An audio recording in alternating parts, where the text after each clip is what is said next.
నమస్తే, welcome to 99 report. నేను ప్రియాంక.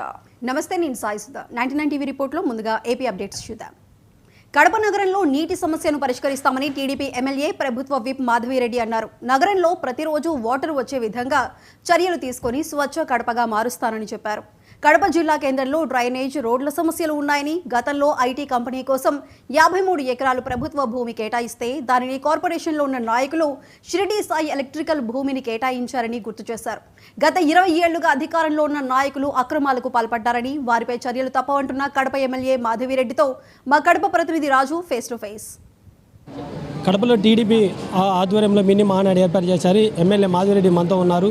కడప నియోజకవర్గానికి సంబంధించి ఎలాంటి తీర్మానాలు చేశారనే అంశంపై ఆయన ఎమ్మెల్యే గారు మనతో ఉన్నారు. ఆయనతో మాట్లాడే ప్రయత్నం చేద్దాం. మేడం, చెప్పండి, మినీ మహానాడు సంవత్సరం తర్వాత ఏర్పాటు చేశారు. ప్రజల నుంచి ఎలాంటి స్పందన ఉంది? బ్రహ్మాండమైన స్పందన ఉంది. మీరందరూ మీడియా ప్రతినిధులు కూడా చూశారు. ఈరోజు కడప నగరం అంతా ఇక్కడే పుట్టిందా అన్నట్టుంది. తెలుగుదేశం పార్టీ యొక్క కుటుంబ సభ్యులు మొత్తము వచ్చారు.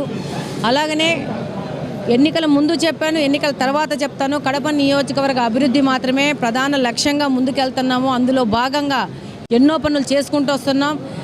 ఎన్ని పనులు చేసినా తక్కువే. ఎందుకంటే ఆర్థికంగా అసలు చాలా దుర్భరమైన స్థితిలోకి పాత ప్రభుత్వం వదిలి వెళ్ళిపోవడం వలన అభివృద్ధి కార్యక్రమంలో ఇంకా బాగా పోవాలంటే మాకు కొంచెం అవాంతరాలు ఎదురవుతున్నాయి. అయినా కానీ ఎక్కడే కానీ కాంప్రమైజ్ కాకుండా ఈ యొక్క అభివృద్ధి కార్యక్రమాలు ముందు చేస్తున్నాం. అందులో భాగంగానే బొగ్గొంక క్లీనింగ్ కానీ, మన కడప స్వచ్ఛ కడప కానీ, అలాగనే సీఎం రిలీఫ్ ఫండ్లు కానీ, అలాగనే కాలువల నిర్వహణ కానీ, అలాగనే ప్రతి ఒక్క ఇంటికి మంచినీళ్ళు సక్రమంగా వెళ్ళే విధంగా దాదాపు ఎప్పుడూ లేని విధంగా దాదాపు 12 డివిజన్లకి ప్రతి ఒక్క రోజు నీళ్ళు వచ్చే విధంగా ముందుకెళ్తున్నాం.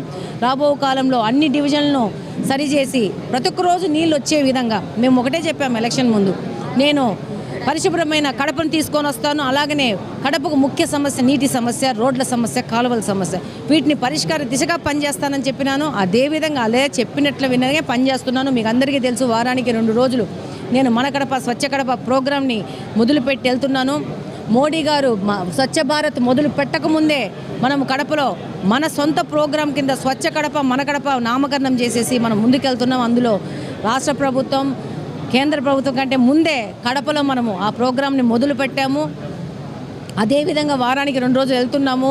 కార్పొరేషన్ సిబ్బంది, ఎలక్ట్రికల్ సిబ్బంది, రోడ్స్ అండ్ బిల్డింగ్ సిబ్బంది, శానిటేషన్ సిబ్బంది ప్రతి ఒక్కరిని తీసుకొని వెళ్ళి అప్పటికప్పుడు అక్కడున్న సమస్యల పరిష్కార దిశగా, అలాగనే ప్రజలు వాళ్ళ దగ్గరికి వెళ్తున్నాం. వాళ్ళు మా దగ్గరికి రావసరం లేదు. మేమే వాళ్ళ దగ్గరికి వెళ్ళి వాళ్ళ సమస్యలు కనుక్కొని ప్రజలు ఏమి పెద్దగా కోరట్లేదు.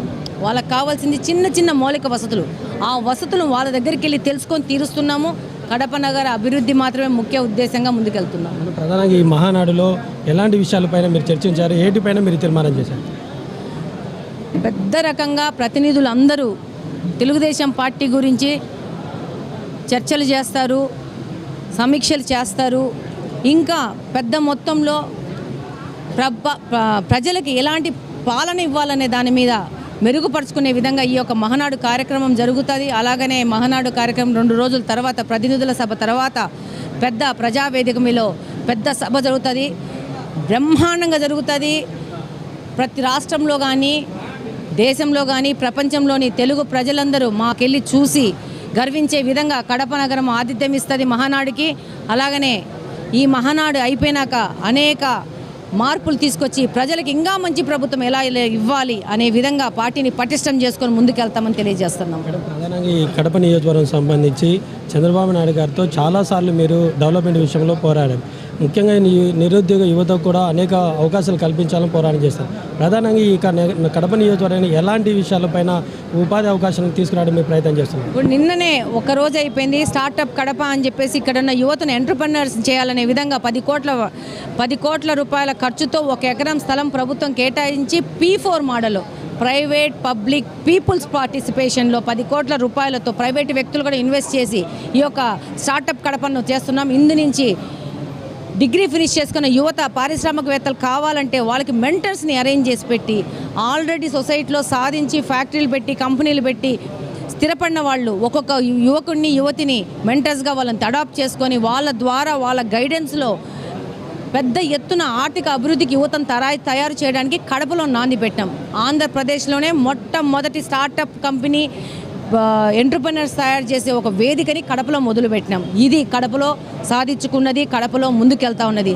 దాంతోపాటు 10 ఎకరాలు రింగ్ రోడ్లో మనము ఐటీ కంపెనీలకి అలాట్ చేయించుకోవడం జరిగింది. దాని యొక్క పని కూడా తొందర చేసి మీరు ఇంతకుముందు చూసి నింటారు. 53 ఎకరాలు శ్రీనివాసరెడ్డి గారు ఆ రోజు ఐటీ కంపెనీకి అలాట్ చేస్తే ఈ యొక్క కార్పొరేషన్లో ఉన్న భూబకాసురులు ఒక కంపెనీకి 48 ఎకరాలు రాటిఫికేషన్ చేసి దారాదత్తం చేసినారు. మీ అందరికీ తెలుసు. శ్రీ సాయి ఎలక్ట్రికల్స్కి 100 మంది యువత కంపెనీలు పెట్టుకోవడానికి మనం ఆ రోజు తెలుగుదేశం ప్రభుత్వంలో మనం అలాట్ చేస్తే వీళ్ళు ఒక్కరు కాజేసినారు. ఇది ఇలాంటి పరిస్థితి రాకూడదని చెప్పేసి ఈ యొక్క 10 ఎకరాలను ఇమ్మీడియట్గా పారిశ్రామిక సంబంధమైన డిపార్ట్మెంట్కి ఇచ్చి తొందరలోనే దాన్ని డెవలప్మెంట్ చేసుకొని ముందుకు పోయే విధంగా ఏపీఐఐడిసికి ఇచ్చి ముందుకు పోయే విధంగా ప్రణాళికలు సిద్ధం చేసుకుంటూ ఉన్నాము. దాంతోపాటు మీరందరూ చూసినారు, శ్రీనివాసరెడ్డి గారి ఆధ్వర్యంలో ఫిబ్రవరి మాసంలో మెగా జాబ్ మేళా పెట్టాం. 8,000 మందిని దీంట్లో రిజిస్టర్ చేసుకుంటే 6,000 మంది కడప నుంచి కాదు, ఇంకా చుట్టుపక్కల ప్రాంతాల నుంచి కూడా కొంతమంది వచ్చి ఈ యొక్క మెగా జాబ్ మేళాలో పార్టిసిపేట్ చేయడం జరిగింది. అందువల్ల 2,001 మందికి, ఒక 100 మందికి అక్కడికక్కడికే ప్లేస్మెంట్స్ ఇవ్వడం జరిగింది. ఒక 600 మందికి సెకండ్ రౌండ్ ఇంటర్వ్యూకి ముందుకెళ్లారు. దాదాపు 2,500 మందికి 2,500 మందికి ఉద్యోగ అవకాశాలు కల్పించినాము. అలాగనే రాబో కాలంలో ప్రభుత్వం పెద్ద ఎత్తున పెట్టుబడులు పెడతా ఉంది. కొప్పర్తిలో కానీ కడపలో కానీ ఇంకా పెద్ద ఎత్తున యువతకు ఉపాధి అవకాశాలు ఇచ్చే విధంగా ముందుకు పోతున్నాము. డెఫినెట్గా చంద్రబాబు నాయుడు గారు ఒకటే చెప్పారు, ప్రతి ఇంటి నుంచి ఒక ఐటీ పనిచేసేవాడు, వర్క్ ఫ్రమ్ హోమ్ చేసేవాళ్ళు ఉండాలా, ప్రతి ఇంటి నుంచి ఒక ఆంటర్‌ప్రెన్యూర్ని తయారు చేసి పంపించాలా, తద్వారా ఆర్థిక వ్యవస్థను, ఆర్థిక అభివృద్ధిని ఆంధ్రప్రదేశ్కి తీసుకురావాలా, 20 లక్షల ఉద్యోగాల కల్పనలో మనం ముందుకు పోవాలని చెప్పేసి ఆయన ఆశయాలకు ఆలోచనకు అనుగుణంగా మేమందరం పనిచేస్తాము. అందులో ఒకరిగా కడప నియోజకవర్గ ప్రజాప్రతినిధిగా నేను కూడా పనిచేస్తాను తెలియజేస్తున్నాను. అదే కాకుండా మా సొంత ఎజెండా తీసుకున్నాము. మేము సొంతంగానే ఇక్కడ మేనిఫెస్టో చెప్పిన విధంగా పనులు చేసుకుంటా ముందుకెళ్తున్నాము. మీ అందరికీ తెలుసు, కడప నియోజకవర్గంలో ఈరోజు బుగ్గొంక చూడండి, కడపలో డివిజన్లో క్లీనింగ్ కాని చూడండి, ఈరోజు నీళ్ళ వ్యవహారం చూడండి, ప్రతి ఒక్కటి కడప అభివృద్ధికి మాత్రమే పనిచేస్తున్నామని తెలియజేస్తున్నాను. ఫైనల్గా ప్రభుత్వ భూములు కబ్జా చేశారు. ఇంతవరకు మీరు చెప్పారు, మరి డెవలప్మెంట్ కోసం, ఐటీ కోసం మిగతా గవర్నమెంట్కు కేటాయించినటువంటి భూములు నాయకులు కబ్జా చేశారని చెప్తున్నారు. వాటిపైన మీరు ఎలా దృష్టి పెడతారు? డెఫినెట్గా వాటి మీద సర్వేలు చేయమని చెప్పినాము. సర్వేలు చేస్తున్నారు. సర్వేలు చేసినాక రిపోర్ట్ వచ్చినాక అది ప్రభుత్వ భూమి, కార్పొరేషన్ భూమి అంటే డెఫినెట్గా తీసుకుంటాం, ఫెన్సింగ్ వేస్తాం. నేను కలెక్టర్ గారితో దాదాపు 4-5 సార్లు మాట్లాడడం జరిగింది. ఈ వంక ప్రాంతాలు, చెరువు పరివాహక ప్రాంతాలన్నీ ఆక్యుపై చేసేసుకుంటున్నారు. గుళ్ళో ఫస్ట్ గుడేస్తారు, లేకపోతే చర్చ్ వేస్తారు, లేకపోతే మసీద్ వేస్తారు, తద్వారా లోపలికి ఎంక్రోచ్ అవుతారు. మీరు ఫస్ట్ ఎక్కడే కానీ ఈ యొక్క చెరువుల చుట్టుపక్కల ప్రాంతాలు ఫెన్సింగ్ వేయాలా, డబ్బులు ఎట్లో అట్లా మనం గ్రాంట్ చేయించుకొని ముందుకు పోవాలా, తద్వారా మనం కాపాడుకోవాలా, ఈ వాటర్ రిసోర్సెస్ పెంచుకోవాలా. అలాగనే గత 20 సంవత్సరాల నుంచి కార్పొరేషన్లో 10 సంవత్సరాలు కాంగ్రెస్, 10 సంవత్సరాలు వైసీపీ పార్టీ కబ్జా చేసుకొని అందులో నాయకులు ముబ్బడిగా భూ కబ్జాలు చేసేసి దురాగతాలు చేశారు. అవన్నీ సర్వే చేసి ఎక్కడెక్కడ కార్పొరేషన్ స్థలాలు ఉన్నాయో, మచ్చుకు గౌస్ నగర్లో దాదాపు 70 సెంట్లు అక్కడ కార్పొరేటరు ఆక్యుపై చేయడం జరిగింది. దాన్ని కూడా గుర్తించినాము. తొందరలో దాని మీద చర్య ఉంటుంది. ఎక్కడెక్కడ ఉన్నాయో తీసుకొని అంగన్వాడీలు కానీ, అలాగనే సచివాలయాలు కానీ, అలాగనే ప్రజలకు పార్కులు కానీ, వాళ్ళకి స్కూల్స్ కానీ కట్టేదానికి ఇట్లా వాడుకోవాలా.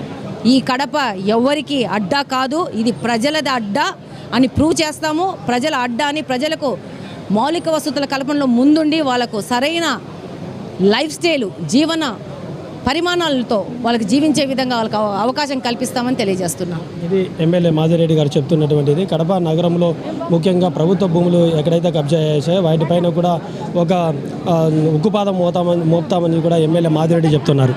కెమెరామెన్ రంగాతో రాజు, 99 టీవీ, కడప నుంచి. ఢిల్లీ పర్యటనలో సీఎం చంద్రబాబు బిజీగా గడుపుతున్నారు. కేంద్ర మంత్రులతో వరుస భేటీలు నిర్వహిస్తున్నారు. కేంద్ర మంత్రులు రాజ్నాథ్ సింగ్, ప్రహ్లాద్ జోషి, నిర్మలా సీతారామన్తో సమావేశమయ్యారు. రాష్ట్రానికి చెందిన వివిధ అంశాలపై చర్చించినట్లు తెలుస్తోంది. బాబు హస్తిన పర్యటనపై మా ఇన్పుట్ ఎడిటర్ నవీన్ మరింత సమాచారం అందిస్తారు.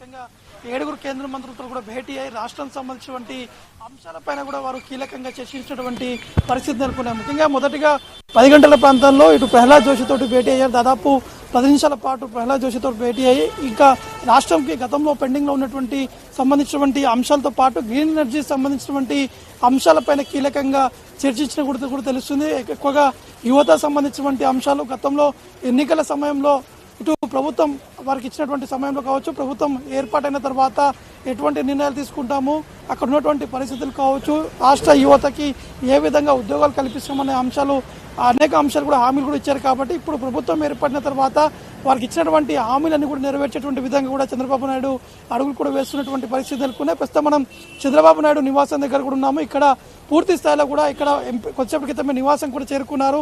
ఈరోజు 7 మంత్రులతో కూడా సమావేశమైన తర్వాత ఇప్పుడే ఇక్కడ అందుబాటులో ఉన్నటువంటి ఎంపీలతో కూడా చంద్రబాబు నాయుడు సమావేశం అవుతున్నటువంటి పరిస్థితి నెలకొన్నాయి. అయితే వీరితో చర్చించినటువంటి అంశాలు ముఖ్యంగా గ్రీన్ ఎనర్జీ సంబంధించినటువంటి అంశాలతో పాటు ఆంధ్రప్రదేశ్లోని రక్షణ ఉత్పత్తులకు సంబంధించినటువంటి విషయాలతో పాటు ఇంకా సహకార అందించేటువంటి విధంగా పోలవరం ప్రాజెక్టు నిర్మాణం సంబంధించినటువంటి అంశాలు, జల్ జీవన్ మిషన్ అమలుకు సహకారం సంబంధించినటువంటి అంశాలు, రాష్ట్రానికి మెరుగైనటువంటి ఆర్థిక సాయంతో పాటు ఎలక్ట్రికల్ ఐటీ శాఖకు సంబంధించినటువంటి అంశాలు కూడా పూర్తి స్థాయిలో కూడా ఆ శాఖకు సంబంధించినటువంటి కేంద్ర మంత్రులతో కూడా చంద్రబాబు నాయుడు భేటీ అయ్యి అన్ని అంశాలపై కూడా చర్చించారు. కొద్దిసేపటి క్రితమే అమిత్ షాతో కూడా భేటీ అయ్యి ముఖ్యంగా కొత్తగా వచ్చినటువంటి బిఎన్ఎస్ సెక్షన్ సంబంధించినటువంటి క్రిమినల్ సెక్షన్లకు సంబంధించినటువంటి అంశాలపై కూడా చర్చించారు. అవి ఏ విధంగా జరుగుతున్నాయనే అంశాలపై కూడా అమిత్ షా తోటి దాదాపు అర్ధగంట పాటు ఈ కొన్ని అంశాలపై కూడా వారు చర్చించినట్టు కూడా మనకి సమాచారం అందుతుంది. సరిగా 7 గంటల ప్రాంతంలోనే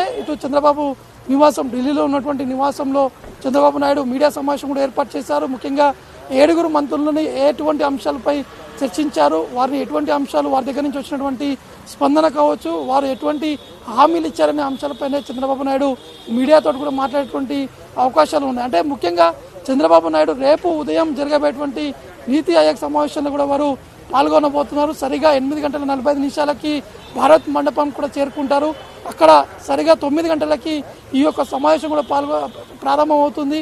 అందులో ఇటు గవర్నర్తో పాటు ఇటు ఇతర అన్ని రాష్ట్రాలకు సంబంధించినటువంటి ముఖ్యమంత్రులు కూడా ఈ యొక్క సమావేశాలు కూడా పాల్గొనేటువంటి అవకాశం కనిపిస్తుంది. ముఖ్యంగా రాష్ట్రాలకు సంబంధించినటువంటి అభివృద్ధి ఏ విధంగా ముందుకు వెళ్ళాలనే అంశాలపై ప్రధాని మోడీ కూడా ఈ అన్ని అంశాలపై కూడా సీఎంలతో చర్చించేటువంటి అవకాశం కనిపిస్తున్నాయి. కాబట్టి రేపు ఈ నీతి ఆయోగ్ సమావేశం ముగిసిన తర్వాత ఇటు ఢిల్లీ నుంచి అమరావతి కూడా చంద్రబాబు నాయుడు చేరుకునేటువంటి అవకాశం కనిపిస్తుంది. కాబట్టి ఈరోజు చాలా కీలకమైనటువంటి అంశాలపైనే వారు చర్చించారు. రాష్ట్రాల్లో ఉన్నటువంటి పరిస్థితులు, ప్రస్తుతానికి ఉన్నటువంటి సిచ్యువేషన్, రీసెంట్గా ప్రధాని మోడీ ఇటు ఆంధ్రప్రదేశ్ పర్యటన కూడా రావడం జరిగింది. అక్కడ ఇచ్చినటువంటి హామీలు కావచ్చు, ఇంకా పెండింగ్లో ఉన్నటువంటి కొన్ని నిధులు కూడా ఉన్నాయి. కాబట్టి దాంతోపాటు పోలవరం సంబంధించినటువంటి విషయాలు కూడా ఉన్నాయి. కాబట్టి ఈ అన్ని అంశాలపైనే వారు సుదీర్ఘంగా కూడా చర్చించారు.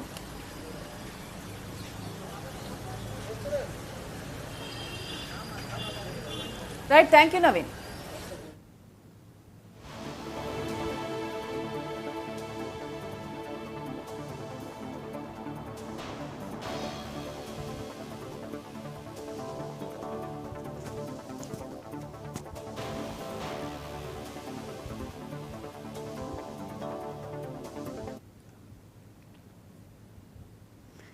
టీవీ రిపోర్ట్లో ఇప్పుడు తెలంగాణ అప్డేట్స్ చూద్దాం.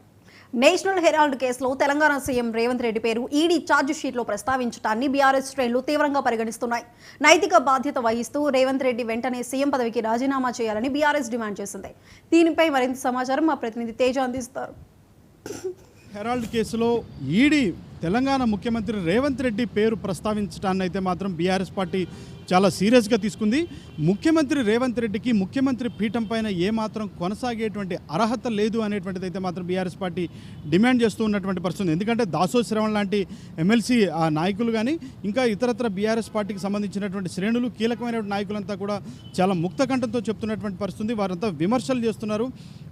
ఒక సిట్టింగ్ ముఖ్యమంత్రి పైన ఈడీ ఆరోపణలు వచ్చినాయి అంటే రాజ్యాంగబద్ధంగా కానీ నైతికంగా కానీ ఒకటే ఒక మార్గం ఉంటుంది. అది కేవలం ముఖ్యమంత్రి పదవికి రాజీనామా చేయటమే దీనికి సంబంధించినటువంటి అంశంగా కూడా బీఆర్ఎస్ పార్టీ నేతలు అయితే పరిగణిస్తూ ఉన్నటువంటి పరిస్థితి. ఎందుకంటే 2019 నుంచి 2022 సంవత్సరం వరకు కూడా యంగ్ ఇండియన్ సంస్థకైతే మాత్రం భారీగా కూడా విరాళాలు సేకరించేటువంటి దాంట్లో రేవంత్ రెడ్డి కూడా చాలా భారీగా కూడా చాలామంది పైన ఒత్తిడి తీసుకొచ్చారు, చాలామందిని ప్రలోభ పెట్టారని కూడా బీఆర్ఎస్ పార్టీ విమర్శిస్తున్నటువంటి పరిస్థితి ఉంది.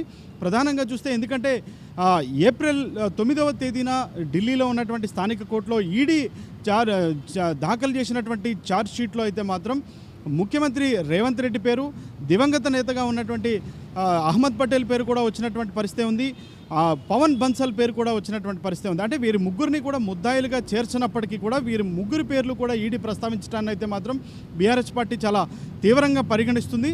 మొత్తంగా తెలంగాణ యొక్క ఆత్మ గౌరవాన్ని పూర్తి స్థాయిలో ఇది దేశవ్యాప్తంగానే కాదు ప్రపంచవ్యాప్తంగా కూడా తెలంగాణ పరువుని దిగదార్చడమే అనేటువంటి స్థాయిలో కూడా బీఆర్ఎస్ పార్టీ శ్రేణులు అయితే మాత్రం తీవ్ర స్థాయిలో ఇటు ముఖ్యమంత్రి రేవంత్ రెడ్డి పైన అయితే విమర్శలు చేస్తున్నటువంటి పరిస్థితి. ప్రధానంగా చూస్తే మాత్రం అంటే ఇటు అసోసియేటెడ్ జర్నల్ లిమిటెడ్ కంపెనీ దగ్గర నుంచి కూడా 2,000 కోట్లు అక్రమంగా కూడా కొట్టేసేటువంటి ప్రయత్నం చేసింది, మొత్తంగా యంగ్ ఇండియన్ సంస్థ చేసింది అనేటువంటిది అయితే మాత్రం ఇటు ప్రధానంగా ఆరోపణలు కూడా వస్తున్నటువంటి పరిస్థితి ఉంది. ఈడీ కూడా దీన్ని పూర్తి స్థాయిలో కొంతమంది సాక్షులను సంబంధించినటువంటి వాంగ్మూలాలు కూడా ప్రస్తావిస్తున్నటువంటి పరిస్థితి. ఎందుకంటే గుజరాత్కు సంబంధించినటువంటి అంటే అహ్మద్ పటేల్ ఒత్తిడి తీసుకురావడంతో గుజరాత్కు సంబంధించినటువంటి అరవింద్ విశ్వనాథ్ సింగ్ చౌహాన్ అయితే మాత్రం ఆయన 50 లక్షలు ముట్ట చెప్పినట్లుగా కూడా ఆయన ఈడీకి వాంగ్మూలం ఇచ్చినటువంటి పరిస్థితులు కూడా బీఆర్ఎస్ పార్టీ నేతలు గుర్తు చేస్తున్నారు.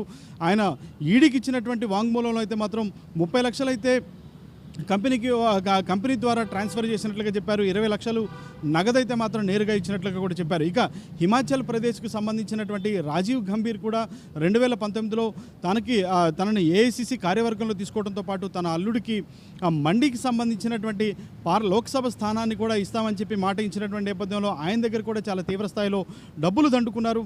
కానీ ఆ విధంగా కూడా ఇచ్చినటువంటి హామీను నెరవేర్చకపోవడంతో ఆయన నేరుగా రాజీవ్ గంభీర్ సోనియా గాంధీకే బహిరంగంగా లేఖ రాసినటువంటి పరిస్థితులు కూడా బీఆర్ఎస్ పార్టీ శ్రేణులు అయితే గుర్తు చేస్తున్నటువంటి పరిస్థితి. ఏది ఏమైనప్పటికీ కూడా మొత్తంగా నేషనల్ హెరాల్డ్ కేసు విషయంలో అయితే మాత్రం ముఖ్యమంత్రి రేవంత్ రెడ్డి పేరు రావటం అనేటువంటిది ఇది ఖచ్చితంగా తెలంగాణ ఆత్మగౌరవాన్ని కించపరచడమే. తెలంగాణ ముఖ్యమంత్రి రేవంత్ రెడ్డి అయితే మాత్రం అంటే రేవంత్ రెడ్డితో పాటు కాంగ్రెస్ పార్టీ నాయకులంతా కూడా చాలా కేసీఆర్ పైన కూడా కాళేశ్వరం విషయంలో తీవ్ర స్థాయిలో అవకతవకలు జరిగినాయి. కాళేశ్వరంలో ఇటు బీఆర్ఎస్ పార్టీ శ్రేణులు ప్రత్యేకించి కేసీఆర్ అయితే మాత్రం కోట్లు దండుకున్నారు అనేటువంటి స్థాయిలో కూడా బీఆర్ఎస్ పార్టీ పైన ఇటు కాంగ్రెస్ పార్టీ చేసినటువంటి విమర్శలను త్రిప్పికొడుతూ అయితే మాత్రం బీఆర్ఎస్ శ్రేణులు పూర్తి స్థాయిలో కాంగ్రెస్ని టార్గెట్ చేసినటువంటి పరిస్థితిగానే కనిపిస్తుంది. మొత్తంగా ఇటీవల కాంగ్రెస్కి సంబంధించినటువంటి నాయకులంతా కూడా కాళేశ్వరం కమిషన్ నోటీసులు కూడా కేసీఆర్కి ఇచ్చినటువంటి నేపథ్యంలో కేసీఆర్ని దోషిగా చూపించేటువంటి ప్రయత్నం కాంగ్రెస్ పార్టీ చేస్తుంది. కానీ మరి ఇప్పుడు కాంగ్రెస్ పార్టీ ఏం చెప్తుంది అనేటువంటిది, ఎందుకంటే సిట్టింగ్ ముఖ్యమంత్రిగా ఉన్నటువంటి రేవంత్ రెడ్డి పేరు ఈడీ ప్రస్తావించడాన్ని ఈ నేషనల్ హెరాల్డ్ కేసులో ప్రస్తావించడాన్ని ఎలా పరిగణిస్తారు అంటూ కూడా త్రిప్పికొట్టేటువంటి విధంగా కూడా బీఆర్ఎస్ పార్టీ శ్రేణులు అయితే మాత్రం కాంగ్రెస్ నాయకులను ప్రశ్నిస్తున్నటువంటి పరిస్థితి ఉంది. సో ఏది ఏమైనప్పటికీ కూడా బీఆర్ఎస్ పార్టీ శ్రేణులు అయితే ఒకటే డిమాండ్ చేస్తూ ఉన్నాయి, తెలంగాణ ఆత్మగౌరవాన్ని కించపరచడమే కాకుండా ఒక సిట్టింగ్ ముఖ్యమంత్రిగా ఉన్నటువంటి రేవంత్ రెడ్డి పైన ఈ విధమైనటువంటి నేషనల్ హెరాల్డ్ కేసులో తన పేరు ఈడీ ప్రస్తావించడాన్ని చాలా సీరియస్గా తీసుకొని నైతిక బాధ్యత వహిస్తూ కూడా ముఖ్యమంత్రి రేవంత్ రెడ్డి తన సీఎం పదవికి రాజీనామా చేయాలనేటువంటిది అయితే మాత్రం బీఆర్ఎస్ పార్టీ నాయకులు డిమాండ్ చేస్తున్నట్లుగానే చెప్పాలి. మొత్తంగా బీఆర్ఎస్ అంటే ఈ నేషనల్ హెరాల్డ్ కేసులో తన పేరు ప్రస్తావించినటువంటి పరిస్థితుల్లో అయితే మాత్రం ఇంతవరకు రేవంత్ రెడ్డి దానిపైన ఏ విధంగా కూడా స్పందించినటువంటి పరిస్థితి అయితే కనిపించలేదు. సో ఏది ఏమైనప్పటికీ కూడా బీఆర్ఎస్ పార్టీ నేతలు ఒకటే చెప్తున్నారు, ముఖ్యమంత్రి రేవంత్ రెడ్డికి సీఎం పీఠం పైన కొనసాగేటువంటి అర్హత లేదు, కాబట్టి ముఖ్యమంత్రి రేవంత్ రెడ్డి తక్షణమే రాజీనామా చేయాలి, తెలంగాణ ఆత్మగౌరవాన్ని కాపాడాలి అంటూ కూడా బీఆర్ఎస్ పార్టీ శ్రేణులు కాంగ్రెస్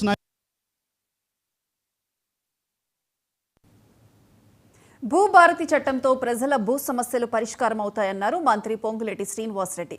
ధరణి చట్టాన్ని ప్రక్షాళన చేసి ప్రజలు మెచ్చే విధంగా భూభారతి చట్టాన్ని తెచ్చామన్నారు. జూన్ 3 నుంచి 20 వరకు భూభారతి చట్టం ద్వారా రెవెన్యూ సమస్యలు పరిష్కరించేందుకు అధికార యంత్రాంగం గ్రామాలకు వస్తుందన్నారు. ఇక మరింత సమాచారం మా రీజనల్ కోఆర్డినేటర్ చిరా రవి అందిస్తారు.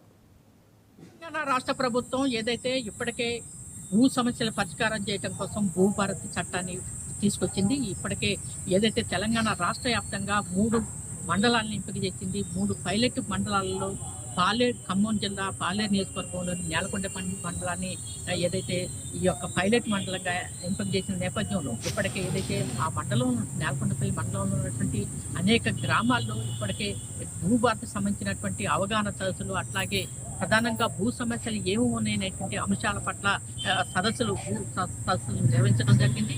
దాంతోపాటు 50% కూడా అనేక ప్రాంతాల్లో భూ సమస్యలు పరిష్కారం చేయడం కోసం ఇప్పటికే కసరత్తు చేస్తున్నామని చెప్పేసి, దాంతోపాటుగా కోర్టు కేసుల్లో ఏదైతే ఉన్నాయో కోర్టు కేసులు మొత్తం కూడా ఏదైతే వాటిని కూడా పరిష్కారం చేయడం కోసం కసరత్తు చేస్తున్నామని, ఈ రెండింటితో పాటుగా ప్రధానంగా ఏదైతే దళితులకు ఉన్నటువంటి అసెండ్ భూములకు సంబంధించినటువంటి కూడా పట్టాలు ఇస్తున్నామని చెప్పేసి రాష్ట్ర రెవెన్యూ శాఖ మంత్రి పొంగులేటి శ్రీనివాసరెడ్డి చెప్పడం జరిగింది.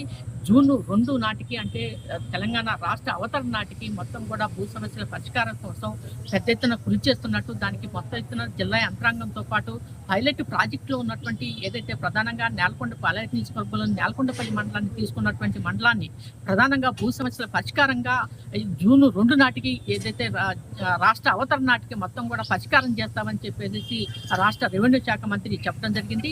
ఏదైనప్పటికీ కూడా ఈ యొక్క ప్రతిష్టాత్మకంగా భూ సమస్యలను పరిష్కారం చేయడం కోసం ఆనాడు ధరణిలో ఉన్నటువంటి పొరపాట్లని సరిచేస్తూ, ఆనాడు ఉన్నటువంటి ఏదైతే ధరణిలో పొరపాట్లని అట్లాగే తప్పుల్ని అన్ని సరిచేసి ఈరోజు భూభారతిలో కొత్త నూతన చట్టాన్ని తీసుకొచ్చేసేసి రైతులకి ఒక రకంగా ఎలాంటి ఇబ్బందులు తలెత్తకుండా, అట్లాగే భూ వివాదాలు ఉన్నటువంటి వాటిని మొత్తం కూడా పరిష్కారం చేద్దామని, రైతాంగానికి అన్ని రకాలుగా భూ సమస్యలు పరిష్కారం చేయడం కోసం భూభారతి చట్టాన్ని తీసుకొచ్చామని చెప్పేసి రాష్ట్ర రెవెన్యూ శాఖ మంత్రి పొంగులేటి శ్రీనివాసరెడ్డి చెప్పడం జరిగింది. ఏదైనప్పటికీ కూడా ప్రతిష్టాత్మకంగా తెలంగాణ రాష్ట్ర ప్రభుత్వం తీసుకున్నటువంటి భూభారతి ఏదైతే చట్టాన్ని అన్ని జిల్లాల్లో ఇంప్లిమెంటేషన్ కోసం ప్రధానంగా మళ్ళీ రెండో విడతగా మొదటి విడతగా తీసుకున్నటువంటి ఫలితాలని తీసుకొని, అట్లాగే రెండో విడత కూడా భారతికి సంబంధించినటువంటి దాన్ని కూడా రాష్ట్ర వ్యాప్తంగా అమలు చేయడం కోసం కృషి చేస్తున్నామని చెప్పారు. ఏదైనప్పుడు కూడా ఏదైతే భూభారతి తోటి రైతాంగ సమస్యలు, భూ సమస్యలు పరిష్కారం చేయడం కోసం కృషి చేస్తున్న మాటల్ని ఇంకా మనం ఏది చూడాల్సింది. ఈ యొక్క అంటే తెలంగాణ రాష్ట్ర అవతరణ సంబంధించినటువంటి నాటికి ఈ యొక్క మొత్తం కూడా సమస్యలు పరిష్కారం చేస్తామని చెప్పి రైతాంగ సమస్యలు ప్రధానంగా ఏదైతే భూభారతిలో వస్తున్నటువంటి రైతుల భూ సమస్యలు పరిష్కారం చేస్తామని చెప్పడం జరిగింది. సుధాకర్తో చిర్రారవి, 99 టీవీ ఖమ్మం. ములుగు జిల్లా కేంద్రంలో ఇందిరమ్మ ఇల్లు నమూనా నిర్మాణాన్ని ములుగు ఎంపీడీఓ కార్యాలయంలో నిర్మించారు. నిరుపేదల కళ నెరవేర్చడం కోసం ఇందిరమ్మ ఇండ్ల కార్యక్రమాన్ని కాంగ్రెస్ ప్రభుత్వం నిర్వహిస్తుంది. ఇందుకు 45 గజాలలో ఇందిరమ్మ ఇల్లు కట్టి నమూనాను లబ్ధిదారులకు చూపించే విధంగా ఇక్కడ డెమోగా ఇందిరమ్మ ఇల్లు నిర్మాణం చేపట్టడం జరుగుతుందన్నారు. పూర్తి సమాచారం మా ములుగు ప్రతినిధి సంపత్ అందిస్తారు. అయితే ఇక్కడ ఇందిరమ్మ ఇల్లును కూడా ఏర్పాటు చేయడం జరిగింది. ఇక్కడ చూసుకున్నట్లయితే ఇందిరమ్మ ఇల్లు 40 గజాలలోనే ఇందిరమ్మ ఇల్లు 5 లక్షల రూపాయలతో నిరుపేదలకు బ్రహ్మాండంగా ₹1 కూడా వాళ్ళ మీద అప్పు పడకుండా ఉండే ఉద్దేశంతో కట్టడం జరిగింది. మన మధ్యలో కొంతమంది బాధ్యులు ఉన్నారు, వారిని అడిగి తెలుసుకున్నాం. నమస్కారం అన్నగారు, ఇక్కడ మనకు 40 గజాలలో ఇల్లు కట్టారు, ఎలా ఉంది? నిరుపేదలకు ఎలా ఉంటుంది అంటే? చాలా బాగుంది. మన కాంగ్రెస్ ప్రభుత్వంలో ముఖ్యమంత్రి రేవంత్ రెడ్డి గారి ఆశీస్సులతో ఇందిరమ్మ ఇండ్లు తీసుకురావడం జరిగింది. దీంట్లో నిరుపేదలకు ఎవరైతే నిరుపేదలు అయితే ఉంటారో వాళ్ళకి ఇందిరమ్మ ఇండ్లని కట్టించి ఇవ్వడం జరుగుతుంది. కట్టుకోవడానికి అవకాశం ఉన్నది. ఇంకొకటి ఏంటంటే ఇప్పుడు ఇక్కడ మన ములుగు ఎంపీడీఓ కార్యాలయంలో మోడల్ హౌస్గా నిర్మించడం జరుగుతుంది ఇందిరమ్మ ఇంటిని. ఇదే విధంగా లబ్ధిదారులు కూడా కట్టించి అదే 5 లక్షల రూపాయలలో అదే 44 గజాలలో కట్టించినట్టయితే వాళ్ళు కూడా సంతోషంగా ఉంటారు. కాకుంటే వాళ్ళ దగ్గర డబ్బులు ఉన్నా లేకపోయినా మళ్ళీ ఇబ్బందులు పడతారు, ఇల్లు ఆగిపోయే పరిస్థితులు కూడా వస్తాయి కొన్ని సందర్భాల్లో. అదే ప్రభుత్వమే కల్పించుకొని అదే 5 లక్షల రూపాయలు వాళ్ళకే ఇచ్చుకొని కట్టించినట్టయితే చాలా బాగుంటుంది. ఇల్లు కూడా బాగున్నది, బాత్రూమ్ వస్తుంది, బెడ్రూమ్ వస్తుంది, కిచెన్, హాలు ఇవన్నీ ఉన్నాయి. కాబట్టి ఒక ఫ్యామిలీ, మిడిల్ క్లాస్ ఫ్యామిలీ ఉండడం కోసం చాలా ఉపయోగపడుతుంది, చాలా బాగుంది. అంటే గతంలో ఇందిరమ్మ ఇల్లు 20 సంవత్సరాల కిందట ఇదే విధంగా అప్పుడు ఇందిరమ్మ రాజీవ్ గాంధీ ఉన్నప్పుడు ఏర్పాటు చేశారు. మళ్ళీ ఇప్పుడు కాంగ్రెస్ ప్రభుత్వం ఏర్పడిన తర్వాత మళ్ళీ ఇందిరమ్మ ఇల్లు వాళ్ళే కట్టివ్వడం కూడా జరుగుతుంది. అంటే ఎలా అనిపిస్తుంది మొత్తానికి? అయితే ఇది చాలా బాగుంది. అప్పుడు ఇందిరమ్మ ఇల్లు కూడా ఇప్పటికి కూడా అయ్యే కొన్ని ఉన్నాయి, కట్టుకున్న వాళ్ళే ఉన్నాయి, కొంతమంది కట్టుకోలేకపోయారు. ఎందుకంటే వాళ్ళే కట్టుకోవాలనే ఉద్దేశంతో ఇచ్చారు, కానీ వాళ్ళు కట్టుకోలేని పరిస్థితుల్లో కూడా కొన్ని ఆగిపోయిన మాట వాస్తవం. ఇప్పుడు కూడా వాళ్ళని కట్టుకోవాలంటున్నారు. కాబట్టి కట్టుకునే పరిస్థితుల్లో కొంతమంది ఉండకపోవచ్చు. ఈ ఇల్లు అయితే ఎవరికైతే మంజూరు అవుతున్నాయో ఆ మంజూరైన ఇళ్ళని ప్రభుత్వమే కట్టించి ఇచ్చినట్టయితే వాళ్ళకి ఉపయోగకరంగా ఉంటుంది. ఇల్లు కూడా ఆగిపోయినాయని పేరుండే ప్రభుత్వానికి. Okay, right. మనం చెప్పు 40 గజాలలో ఇల్లు చాలా బ్రహ్మాండంగా ఉన్నది. నిరుపేదలకు చాలా ఇది పనిచేస్తుంది. గుడిసెలో ఉండే వాళ్ళకంటే ఇది ఈ యొక్క నమూనా కూడా బాగుంది.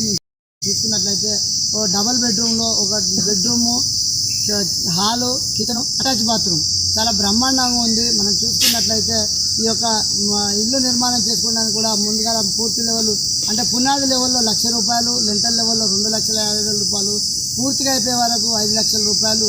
రైతు బాధ్యతల మీద ఒక్క రూపాయి కూడా మీద పడకుండా ఉండే ఉద్దేశంతోనే ఈ యొక్క ఇందిరమ్మ ఇళ్లను ఏర్పాటు చేయడం జరిగింది. కావున ప్రతి లబ్ధిదారులు ఈ మోడల్గా కట్టుకున్నట్లయితే ఎవరికి కూడా ఇల్లు లేకుండా ఉండదు, అందరు కూడా ఇల్లు ఉన్న అనే ఒక భావంతో కూడా ఉండొచ్చు అని చెప్పి ఇక్కడ ఉన్న ప్రజలైతే తెలియపరుస్తున్నారు. కెమెరామెన్ రవీందర్తో సంపత్, 99 టీవీ.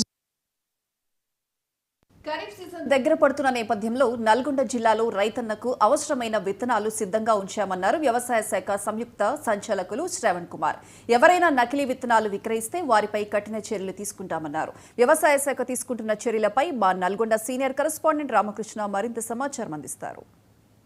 నకిలీ విత్తనాల బారిన రైతులు పడకుండా వారిని కాపాడేందుకు వ్యవసాయ శాఖ పెద్ద ఎత్తున చర్యలు చేపట్టింది.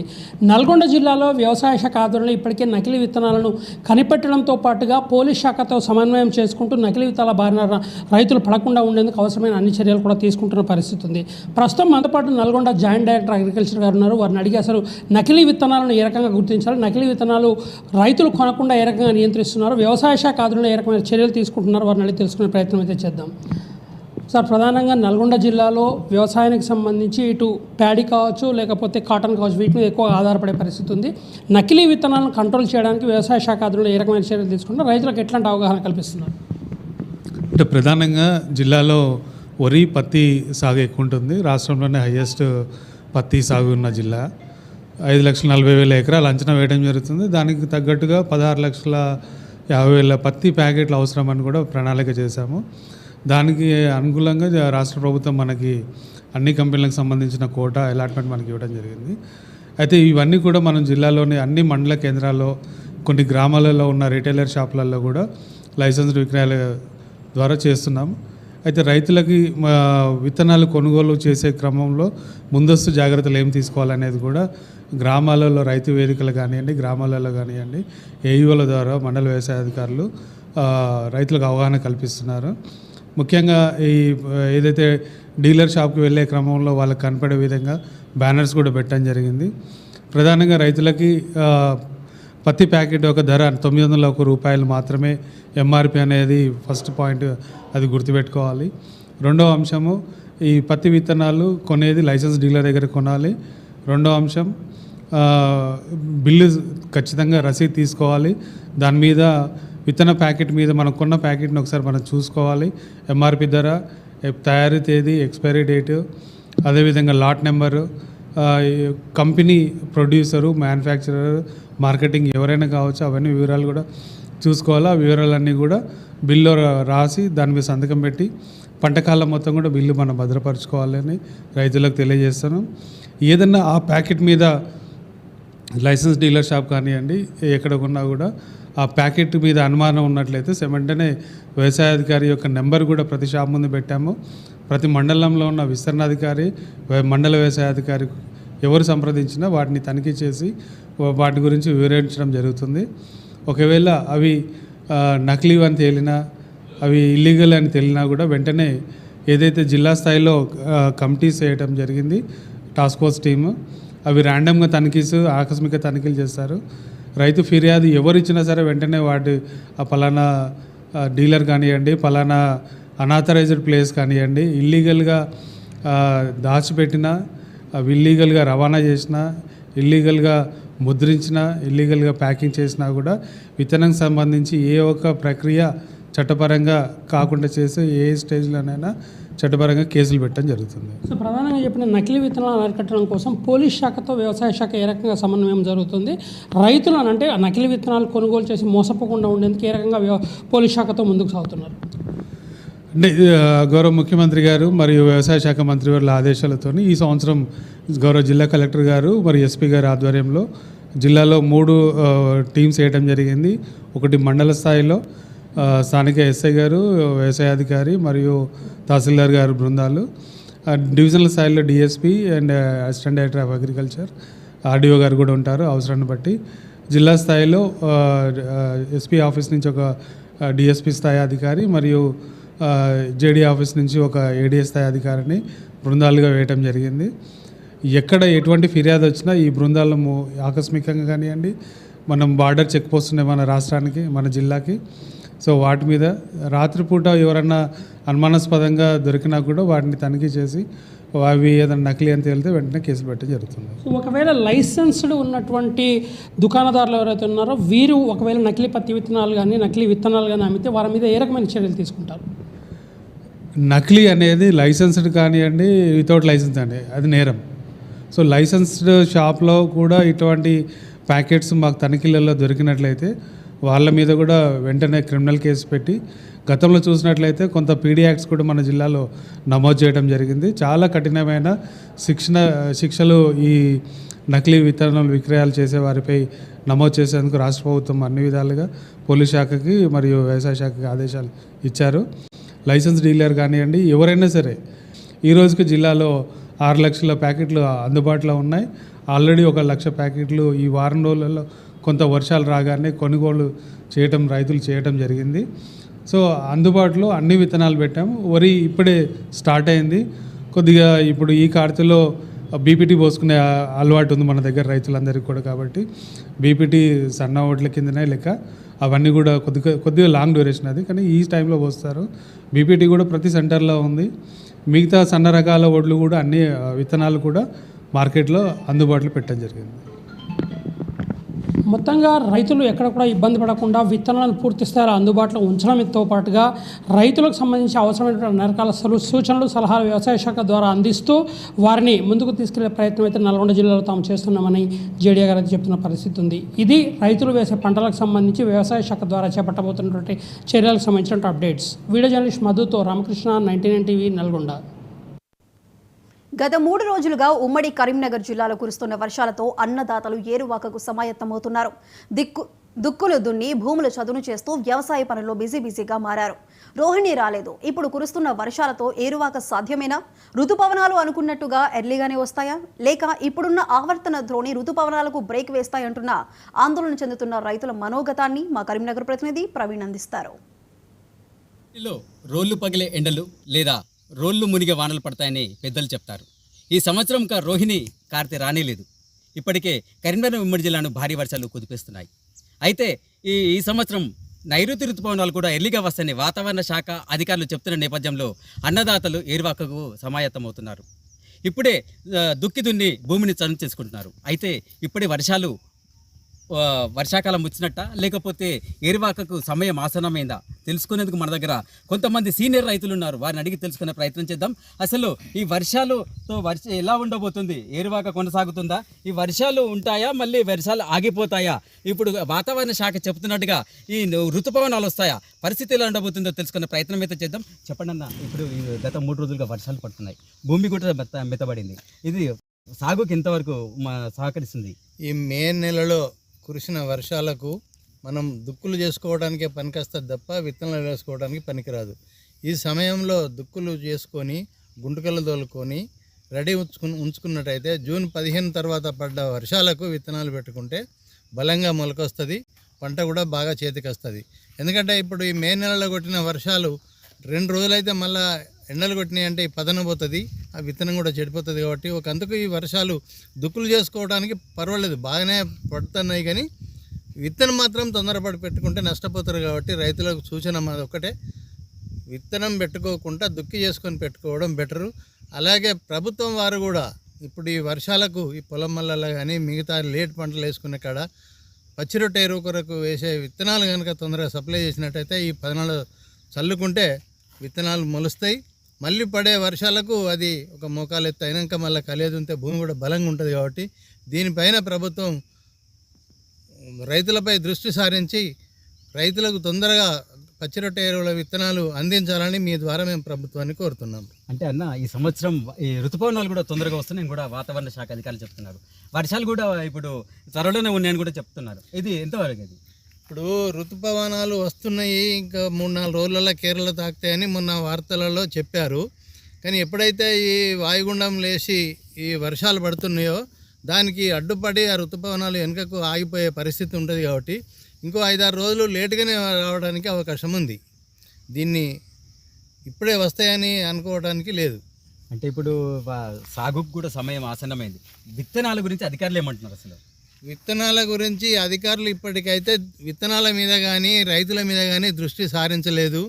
ఇప్పుడు ఎందుకంటే రోహిణిలో కొన్ని సన్నవడ్లు 150 రోజులకు వండే పంట విత్తనాలు ఇప్పుడు తీసుకొని నార్మల్ దున్నుకున్నట్టయితే ఎర్లీగా పంట వస్తుంది. మళ్ళీ రబీలో కూడా తొందరగా నాటేసుకోవాలి. కాబట్టి ఆ విత్తనాలు ఎక్కడ ఉన్నాయి, ఎక్కడ స్టాక్ వచ్చిందనేది వరకైతే వ్యవసాయదారులు, వ్యవసాయ అధికారులు కానీ ప్రభుత్వం కానీ పలాని కాడ మేము విత్తనాలు రెడీ పెట్టినామని ఇప్పటికైతే చెప్పిన దాఖలాలు లేవు.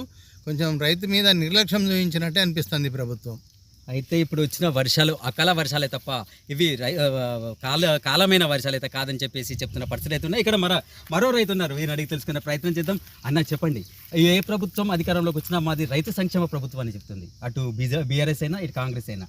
అసలు కాంగ్రెస్కి బీఆర్ఎస్ మధ్య మీకు ఏమైనా తేడా కనిపించిందా? అంటే వాళ్ళు కొద్దిగా ముందు చూపుతోటి రైతులకి రైతు బంధు కానీ ఇట్లాంటి విత్తనాలు కానీ కొద్దిగా ముందస్తు ప్రణాళికలు చేసి రైతులకు మన ఆగ్రోస్లలో కానీ లేకపోతే డిసిఎంఎస్లు కానీ పిఎస్సిసి సొసైటీలలో కానీ ఫస్ట్ మే ఆఖరి వరకు మాకు ఏం చేస్తుంటే రోజు రాకముందే పచ్చిరొట్ట విత్తనాలు, జీలుగు, జనుము ఇట్లాంటి విత్తనాలు అందుబాటులో పెట్టేది. వరి విత్తనాలేమో మన డాట్ సెంటర్లలో అంటే ఎక్కడెక్కడైతే మనకు చింతకుంట దగ్గర మన కరీంనగర్కు అక్కడక్కడ జమ్మికుంట కేవీకిల ఏఆర్ఎస్ మన అక్కడ మన జగిత్యాల ఇట్లా వాళ్ళు అందుబాటులో కొద్దిగా పెట్టేది. ఈ సంవత్సరం ఎందుకంటే మనం అనుకున్న దానికంటే వర్షాలు ముందొస్తున్నాయి కాబట్టి వాళ్ళు ప్రణాళికలు తయారు చేస్తలేరా అనేది ఇంకా మాకు, ఎందుకంటే ఇప్పటివరకు ఇంకా కొన్ని కళ్ళాలలో వడ్లే ఉన్నాయి.